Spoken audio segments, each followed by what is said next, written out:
Commander Zexthal stood before the immaculate viewing window of the Galactic Military Academy's Epsilon wing, his forearms crossed in what his species considered the ultimate expression of disapproval.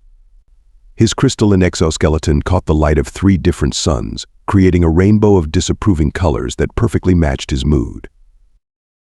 "You must be joking," he said, all 3 of his eyes blinking in rapid succession. "This has to be some sort of administrative error. Perhaps the quantum computers are malfunctioning again? I told them we should have stayed with good old-fashioned photonic processors, but no, everyone wanted to be cutting edge." Admiral V. Lox, her gelatinous form rippling with barely contained amusement, handed him another quantum tablet. "I assure you, Commander, this is no error. Cadet Jack Martinez has been specifically assigned to your advanced training group. His test scores were quite remarkable." Remarkable. Zexthal's secondary arms threw themselves up in exasperation while his primary arms continued their cross position of protest. "Of course they're remarkable. The human probably broke every testing parameter we had. They always do. Do you remember what happened during the standard gravity assessment?" "Now, Commander." "They had to rebuild the entire testing chamber. Who even thinks to use varying gravity fields as a propulsion method? It's absolutely barbaric." The Admiral's translucent form shifted to a shade of pleased purple. "Creative, though." Creative. Zexthal's exoskeleton turned a particularly alarming shade of orange. "The last time we allowed a human to be creative in a training exercise, they invented something they called space parkour. We're still finding scorch marks on the outer hull, and nobody can explain how they got there." Through the viewing window, they could see the pride of the Academy, the most advanced training facility in known space. The omnidirectional combat chamber, or as the humans annoyingly insisted on calling it, the fun box, gleamed with all the latest innovations in holographic technology and gravitational manipulation. "Your new class begins in exactly 47 minutes, Commander Admiral V. Lox said, her form now definitely rippling with suppressed laughter. "I suggest you prepare yourself mentally. Oh, and do try to remember what happened to Commander Pixie Shi when he underestimated his human trainee." Zexthal's carapace paled. That was different. No one could have predicted that a human would consider the waste disposal unit a viable escape route. And yet, it worked. The Admiral began to ooze toward the door. "Oh, and Commander, do keep in mind that young Martinez has already broken several Academy records." "Let me guess," Zexthal said dryly, "all of them involving property damage." "Actually, no, though I would recommend removing all beverages from the training area. Apparently, humans have this substance called coffee that they consider vital to their functioning. The last incident report mentioned something about caffeine-powered physics violations." As the Admiral departed, Zexthal turned back to the viewing window, watching as his perfectly organized class of alien cadets began to assemble. They were the finest specimens from across the galaxy of Valaxian with perfect quantum mathematical abilities, 3 Zephyrians whose natural electromagnetic fields made them living computers, and even a crystalline entity from the Omega Nebula.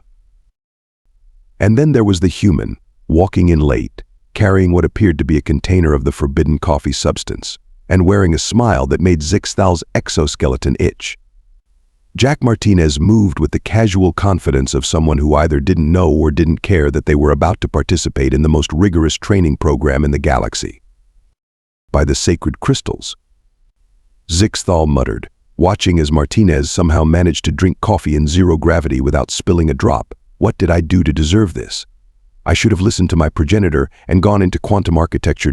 As Zexthal initiated the morning's first training sequence, he observed Jack Martinez with the kind of attention usually reserved for unstable antimatter containment units.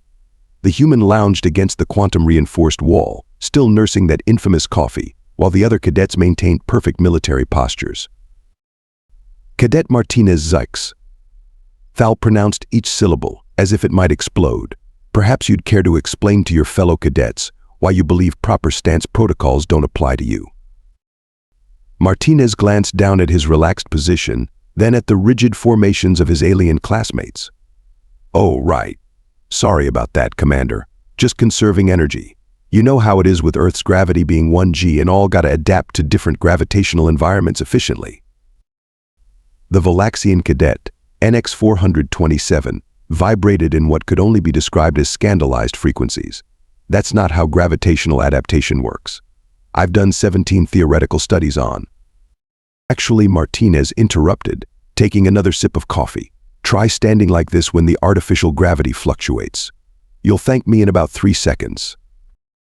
Right on cue, the training room's gravity shifted wildly, a standard morning test.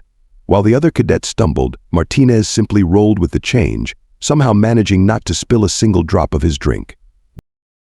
Zixthal's exoskeleton turned a deep shade of annoyed magenta. This was exactly why humans were considered the chaos entities of the galaxy. It wasn't enough that they'd stumbled onto the galactic stage by accidentally creating a wormhole while trying to make their coffee machines more efficient, a fact that still caused many advanced civilizations extreme embarrassment. No, they had to continue defying every logical expectation. The crystalline entity, who had chosen the designation Prism 9, chimed in with harmonious disapproval. I find it highly irregular that a species from a Class 12 Deathworld was even admitted to this program. The historical precedent. Oh man, you should see Earth's Australia region, Martinez grinned, eyes lighting up with what Zixtal had learned to recognize as dangerous enthusiasm. Now that's what I call a death world within a death world. Did you know we used to ride our most dangerous creatures for fun? The three Zephyrians synchronized their electromagnetic fields in obvious distress, creating a soft buzz of anxiety that made everyone's personal devices glitch momentarily. That's quite enough about Earth's peculiarities, Zixtal interjected hastily, remembering the great documentation disaster when the Galactic Federation first discovered Earth. The simple act of trying to classify all of Earth's deadly creatures had crashed 3 mainframes and caused one artificial intelligence to request immediate retirement. It hadn't helped that humans had joined the Galactic Federation in perhaps the most human way possible. While every other species had achieved faster than light travel through careful scientific advancement and meticulous research, humans had literally stumbled into it while trying to create the perfect cup of coffee. Their accidental discovery of wormhole manipulation through caffeine-induced quantum fluctuations was still studied with a mixture of horror and reluctant admiration at the galaxy's leading institutions. Today's exercise, Zixtal announced, desperately trying to regain control of his class, will focus on emergency protocols during a standard ship evacuation. Cool, Martinez nodded, finally finishing his coffee. Quick question though, are we assuming standard emergency protocols, or can we get creative? Every other cadet in the room involuntarily took a step away from the human. They'd all read the reports about human creativity in crisis situations. There was still an ongoing debate in the Federation Council about whether to classify human problem-solving as a form of controlled chaos or uncontrolled brilliance. We will be following standard protocols, Zixtal emphasized each word carefully. The same protocols that have been refined over 10,000 years of galactic civilization. The protocols that have been mathematically proven to be the most efficient solution too. But what if we run into something that's not in the protocols, Martinez asked, with that terrifyingly innocent expression that humans had somehow weaponized into a form of psychological warfare. I mean, space is pretty big, lots of room for unexpected stuff. NX 427's logical circuits actually sparked in distress. That's not how protocols work. Everything is accounted for in the calculations. Martinez just smiled, the same smile that Zixtal had seen on every human he'd ever had the misfortune of training. It was the smile that said, watch me prove 10,000 years of galactic wisdom wrong with something I just made up 5 minutes ago. The commander felt his exoskeleton beginning to develop stress fractures. It was going to be a very long training cycle. The first sign that the day's training exercises would be memorable came when Martinez asked if he could jury-rig the emergency escape pod. Zixtal had made the mistake of asking what jury-rig meant. Oh, you know, Martinez had said cheerfully, while somehow managing to rewire the pod's safety systems with a piece of gum and what appeared to be a paperclip, an ancient earth fastening device that had inexplicably become the most traded commodity in 3 sectors. It's like when you need something to work, but you don't have the right parts, so you make it work anyway. That's not possible. Prism 9 chimed in frequencies of distress. Systems either work or they don't. There is no make it work anyway. Martinez's response was to somehow triple the pod's thrust capacity using what he called percussive maintenance, a technique that made NX-427 crash and require a full reboot. The second incident involved the standard airlock safety protocols. Each cadet was supposed to demonstrate the proper 27-step procedure for securing an airlock in case of hull breach. But why 27 steps, Martinez had asked, while casually juggling 3 emergency pressure seals. Couldn't we just? No, Zixtal's forearms had all gone up in synchronized horror. We cannot just anything. These protocols. They have been refined over 10,000 years of galactic civilization, sure, Martinez finished. But hear me out, what if we used the emergency hull foam as a propellant to shoot ourselves back to the ship while simultaneously sealing the breach? The Zephyrians, who had been maintaining perfect formation, suddenly generated enough electromagnetic interference to scramble every device in a 10-meter radius. That would violate 13 different safety regulations. They buzzed in harmony. Only if we get caught, Martinez winked, causing Zixtal's exoskeleton to develop another stress crack. The anti-grav obstacle course was where things really went sideways, literally. The exercise was designed to test spatial awareness and protocol adherence during zero-gravity emergencies. Each cadet was supposed to navigate through a series of floating barriers while maintaining proper form and following the standard movement procedures. Martinez had somehow turned it into what he called space parkour. "This is not a game," Zixtal had shouted as Martinez ricocheted off 3 different surfaces, used a fire extinguisher as an impromptu thruster, and somehow managed to complete the course in record time while humming something called Mission Impossible. "Of course it's not a game," Martinez agreed, floating upside down relative to everyone else. "Games are way less fun. This is survival training." How Prism 9 vibrated in confusion. How is this mathematical abomination survival training? "Well," Martinez began, in that tone that Zixtal had learned meant trouble. "What if we're being chased by space pirates, and the artificial gravity fails, and we've only got 30 seconds of oxygen, and the only way to the emergency supplies is through a field of debris?" "That scenario has a probability of NX-427, began calculating. "Already happened twice back home," Martinez interrupted. "Though the second time it was space zombies, not pirates. Long story. Anyway, that's why I always carry a spare paperclip." The emergency rescue simulation was the final straw. Each cadet was supposed to demonstrate proper procedure for rescuing a stranded shipmate. The exercise involved carefully calculating thrust vectors, maintaining communication protocols, and following the 73-step rescue checklist. Martinez took one look at the simulation and asked, "Can I use the artificial gravity generators as a makeshift tractor beam?" Absolutely not. All 4 of Zixtal's arms gesticulated wildly.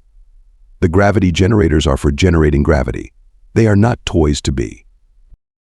But Martinez had already begun what he called getting creative with physics. Somehow, through what appeared to be a violation of several universal constants, he managed to create a controlled gravity corridor that not only rescued the simulation dummy, but also cleaned up all the surrounding space debris. "That's not. You can't." Zixtal's universal translator actually gave up trying to express his frustration and just emitted a series of confused beeps. "Look," Martinez said, helping a thoroughly traumatized NX-427 recalibrate their logical processors, "sometimes you have to think outside the box." "There is no box," Prism 9 chimed in distress. "That's the point of standardized protocols. They are the box. The box is necessary. The box keeps us safe." "The box," Martinez said sagely, pulling yet another cup of coffee from what appeared to be thin air, "is more of a suggestion, really. Like the laws of physics." "The laws of physics are not suggestions," all 3 Zephyrians screamed in electromagnetic unison, causing every light in the training facility to flicker. Zixtal watched as his perfectly organized training program descended into chaos. The Valaxian was trying to recalculate the universe to make Martinez's solutions impossible. The crystalline entity had entered a state of harmonious denial. The Zephyrians were huddled in a corner, their electromagnetic fields creating what appeared to be a protest sign in pure energy. And there was Martinez, still floating upside down, sipping coffee and suggesting they try something called drift racing with the rescue pods. "It'll be fun," the human insisted. "We can use the emergency thrusters too." No, Zixtal finally snapped. No more human innovations. No more making it work anyway. No more treating the fundamental forces of the universe as optional guidelines. "You're right," Martinez nodded seriously. "We should probably start with something simpler. Hey, has anyone ever told you about Earth's concept of skydiving?" The sound Zixtal made caused 3 different species to add new words to their languages for existential dread. The emergency alert came during what Martinez had dubbed Extreme Zero-G Dodgeball, a suggestion that had caused Zixtal to seriously consider early retirement. Red lights pulsed through the training facility as Admiral Velox's gelatinous form appeared on all screens, rippling with urgency. "Commander Zixtal, we have a situation. The Crimson Nebula pirates have hijacked a civilian transport vessel in your sector. All other response teams are engaged elsewhere. Your training squad is the closest unit available." Zixtal's exoskeleton went pale. "Admiral, with all due respect, these cadets aren't ready for." Sweet, Martinez interrupted, already checking his equipment with surprising efficiency. "Real pirates. This is going to be better than that time we had to stop the space zombies." There's no such thing as Space Zom NX-427 began, before being gently patted on their quantum processing unit by Martinez. "That's exactly what the zombies wanted us to think," the human whispered conspiratorially. The Admiral's form wobbled with what might have been amusement or concern. "The civilian vessel contains delegates from 17 different systems. Standard protocols dictate." "We'll handle it," Martinez said, with that terrifying human confidence that made Zixtal's stress fractures develop stress fractures. "Quick question, though. How do you feel about extremely unorthodox rescue operations?" The Admiral's form shifted to a deep shade of resignation. "Just try to keep the property damage within acceptable limits this time." As they boarded their response vessel, Zixtal tried to maintain some semblance of order. "We will follow standard hostile engagement protocols," the manual clearly states. "Quick question," Martinez interrupted, somehow managing to suit up while simultaneously reconfiguring his helmet systems with another paperclip. "These pirates, they've probably studied all the standard protocols, right?" The 3 Zephyrians buzzed in alarm. "That's why we have protocols. They're proven to work in." "But if they know what we're going to do," Martinez continued, that dangerous glint in his eyes, "then maybe we should do something they won't expect. Something absolutely bonkers." No, Zixtal's forearms moved in the universal gesture for absolutely not. "We are not going to improvise during a real crisis. This isn't a training exercise." "Exactly," Martinez grinned, pulling out his ever-present coffee container. "This is where the fun begins. Hold my coffee, Commander." Those words sent shivers through every alien present. They had learned that "hold my coffee" was the human equivalent of about to do something that violates several laws of physics. The pirate vessel came into view, a massive battlecruiser that dwarfed their training ship. Standard protocols dictated a careful approach, communication attempts, and if necessary, precise disabling shots to non-critical systems. Martinez had other ideas. "Hey," he said, studying the tactical display, "you know how the artificial gravity generators can be reversed?" "That is not an approved combat strategy," Prism 9 chimed in panic. "Neither is this," Martinez said, beginning to type commands into his console with alarming speed. "I'm going to need 3 emergency hull foam canisters, all the paperclips we have, and someone to explain to me why no one's ever weaponized the coffee maker's heating element."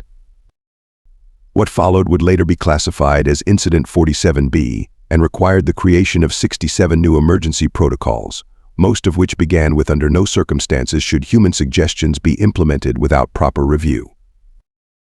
Martinez somehow managed to create a makeshift electromagnetic pulse using the ship's coffee maker and what he called the power of caffeine-induced inspiration. Use the reversed gravity generators to create what he termed a space slingshot. Turn the emergency hull foam into an improvised boarding mechanism that NX-427 insisted violated at least 4 laws of thermodynamics. The pirates, expertly prepared for every standard protocol in the manual, had absolutely no defense against what their captain later described as pure chaos given form. "This is impossible," the pirate leader shouted as Martinez's improvised gravity weapon turned their own artificial gravity against them. "You can't weaponize artificial gravity like that. It's not physically possible." "That's what the space zombies said too," Martinez called back cheerfully, using the emergency hull foam to create what he called a slip and slide through the pirate ship's corridors. And look what happened to them. The Zephyrians, despite their initial horror, found themselves reluctantly admitting that Martinez's solution was terrifyingly effective as they watched pirates floating helplessly in patches of reversed gravity, unable to reach their weapons.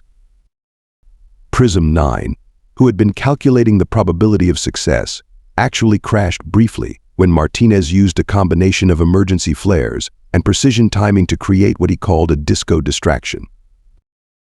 A rescue operation is not supposed to have a soundtrack. Zyxthal wailed as human music called "Stayin' Alive" somehow began playing through the pirate ship's communication systems. "Everything's better with a soundtrack," Martinez insisted, using his helmet to ricochet off a wall and take down 3 pirates with what he claimed was a move I learned from watching old Earth movies.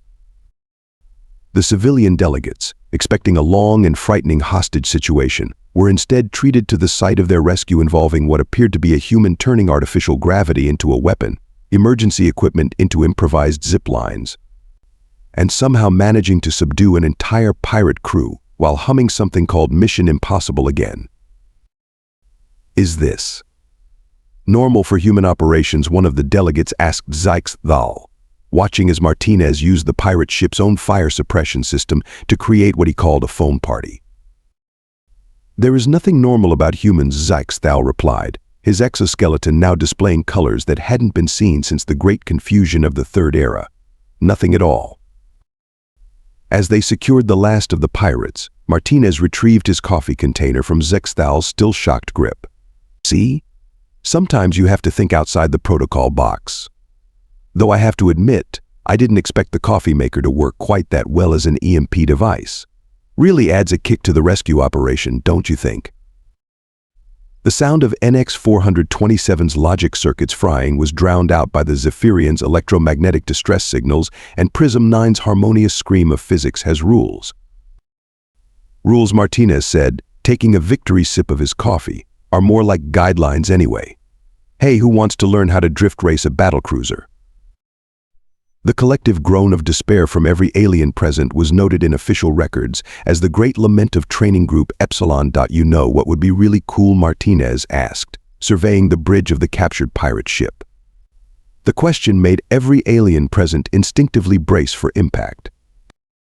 "Please," Zyxthal begged, all 4 arms raised in surrender. "No more cool ideas. We've won.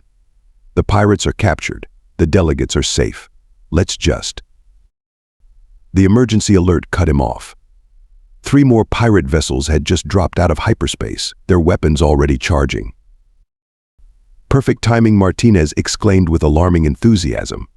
"I've always wanted to try the gravity well maneuver." The what maneuver? NX-427's logical processors sparked in preemptive distress. "It's simple," Martinez explained, already reconfiguring the ship's systems in ways that made several fundamental laws of physics file formal protests. "We're going to use the emergency quantum stabilizers to create a localized gravity well, then combine it with the artificial gravity generators to make a sort of space whirlpool." Prism 9 vibrated in frequencies previously unknown to science. "That's not. You can't. Gravity doesn't." "Watch me," Martinez grinned, pulling out another paperclip from what seemed to be an infinite supply. "First, we're going to need all the emergency beacon transmitters, and maybe some duct tape." What followed would later be redacted from most official reports, as several species claimed the description alone violated their religious beliefs about the sanctity of physical laws. Martinez somehow managed to convert the ship's emergency quantum stabilizers into what he called a gravity slingshot, use the cafeteria's food synthesizers to create an impromptu particle accelerator, turn the ship's waste disposal system into what he termed a physics persuasion device, "This isn't happening," Zexthal muttered, watching as Martinez's gravity well began to form. "This cannot be happening." "Oh, it's happening," Martinez called out cheerfully, typing commands faster than seemed physically possible. "Hey, did you know if you reverse the polarity of the artificial gravity and sync it with the quantum stabilizers, you can make space do backflips?" The Zephyrians, who had been maintaining a defensive electromagnetic field, suddenly shifted to broadcasting pure existential dread on all frequencies. The pirate ships, approaching in standard attack formation, never stood a chance against whatever laws of physics Martinez was currently rewriting. The gravity well, combined with what Martinez called a little razzle-dazzle, created a swirling vortex of spatial distortion that looked suspiciously like a giant cosmic toilet flush. "This defies all known laws of spatial dynamics," NX 427 screamed, their logical circuit smoking. "Laws of spatial dynamics. Meet human innovation," Martinez replied, adding yet another paperclip to his increasingly concerning collection of jury-rigged systems. "Now watch this, I call it the triple Lindy of death." The pirate ships, caught in the gravity well, began to spin in ways that made several geometry teachers across the galaxy wake up screaming. The vortex, powered by what Martinez claimed was the power of coffee and human ingenuity, pulled them into a spiral that somehow managed to tie their ship's engines into actual knots. That's not possible," Prism 9 chimed weakly. "You can't tie space into knots." "Tell that to the knots," Martinez winked, adding a final command that made the gravity well collapse in on itself with a flourish that several physicists would later describe as offensively improbable. The result was spectacular in its absurdity. The pirate ships, their engines hopelessly tangled in spatial distortions that shouldn't exist, crashed into each other in what Martinez described as the galaxy's first synchronized space swimming accident. The bridge was silent for a long moment, broken only by the sound of Martinez sipping his seemingly endless supply of coffee and the quiet whimpers of traumatized alien cadets. "Well," Martinez said brightly, "that worked better than expected. Though I have to admit, I didn't think the food synthesizer would make such a good particle accelerator. Must be all the artificial flavoring." Zixthal, his exoskeleton now displaying colors that hadn't been seen since the birth of the universe, finally found his voice. What did you do?" "Oh, you know." Martinez shrugged, already starting to dismantle his improvised physics violation devices, just a little creative problem solving. "Though we might want to avoid this sector for a while, I think we accidentally created a few temporary quantum anomalies. Nothing serious. Just some spots where time might flow backwards on Tuesdays." The Zephyrians, still broadcasting existential dread, had begun composing what would later become known as the Ballad of Oh God, Why? NX 427, having given up on understanding the situation through logic, had resorted to repeatedly muttering error 404 physics not found. Prism 9, whose crystalline structure had developed several new facets from pure stress, simply chimed in harmonies that translated roughly to "I should have become a space accountant." "Look on the bright side," Martinez said, collecting his paperclips. "At least we didn't have to use Plan B." "There was a Plan B?" Zixthal asked, immediately regretting the question. "Oh yeah, I was thinking we could use the waste recycling system to create a sort of improvised matter-antimatter reactor. You know, really get creative with it." The sound that followed, a combination of alien screams, electromagnetic distress signals, and the death rattle of several fundamental physical laws, was classified as a new form of psychological warfare. The Commendation ceremony was unlike any in the Academy's 10,000-year history. For one thing, it was the first time the word technically had been used 17 times in a single medal presentation.